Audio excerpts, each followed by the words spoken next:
Let's begin our exploration of the women of Njáls saga with one of the most famous women in all of saga literature, Hallgerður. She is the daughter of a major landowner in Saga Age Iceland, a beautiful woman famous for her long, gorgeous hair, and rumored to be descended from Danish royalty. Sif Ríkharðsdóttir, professor in comparative literature at the University of Iceland, delves into the complex nature of this vivid character.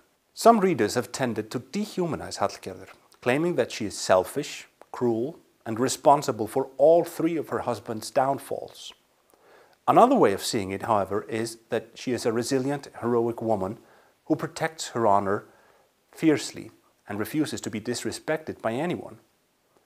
Does Njáls saga invite both these interpretations of Hallgerður's character, or is one more correct than the other?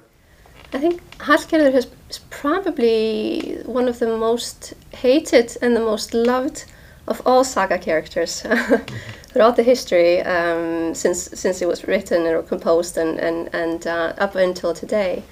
And she was villainized for decades and centuries, really, in reading communities in medieval Iceland and in later centuries.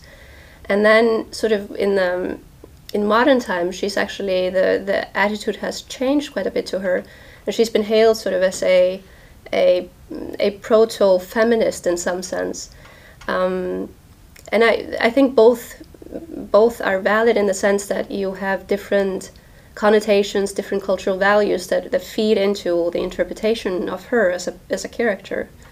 What I think is perhaps significant is the authorial attitude towards her.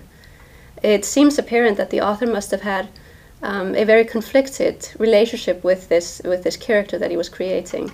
So the author, I think, in some sense, he began with a character that seems to have expanded beyond the boundaries that were sort of created for her. And we can see this similarities to, for instance, Geoffrey of Chaucer's wife of Bath, which is also a strong female character that seems to expand beyond her boundaries.